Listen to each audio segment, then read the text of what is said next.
আজকে যে বিষয়টি নিয়ে কথা বলবো সেটি হলো ব্যাঙের আবার সর্দি।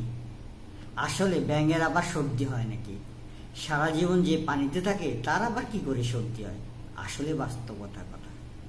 ধরুন অফিসার কিংবা ক্লিনার যেই কাজ করুন না কেন, সে কিন্তু কর্মচারী, চাকর, সে বড় লেভেলে হোক আর ছোট লেভেলে হোক। তাই ওই যে বলে না, ব্যাঙের আবার সর্দি। চাকর চাকরই, অফিসার হোক আর ক্লিনারই হোক, সে সমমর্যাদারই চাকর। কেউ একটু বড় চাকর, কেউ একটু ছোট চাকর, সবাই কিন্তু আসলে সে জিএম বলেন আর ওই লেবার বলেন, সবাই কিন্তু একই চাকরের অধীনস্থ। কারণ মালিকের অধীনস্থ সবাই কর্মচারী। সেজন্যই বলে ব্যাঙের আবার সর্দি। কাজ যখন করতেই হবে তখন যার যার পদোন্নতি অনুযায়ী বা পদস্থ অনুযায়ী কাজটা করতেই হয়।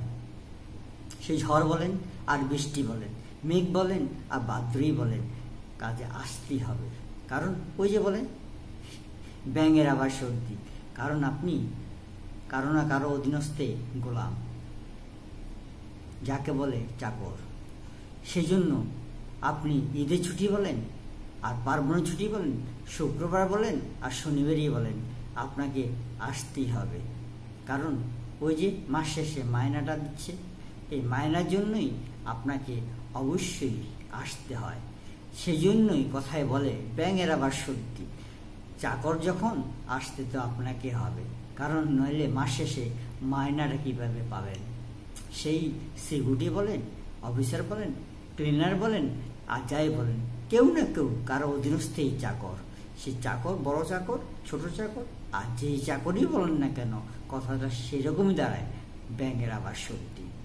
তাই সবাই সব অবস্থান থেকে যার যার কর্মটা করে যান। আজ এ পর্যন্ত, পরবর্তীতে আবার দেখা হবে।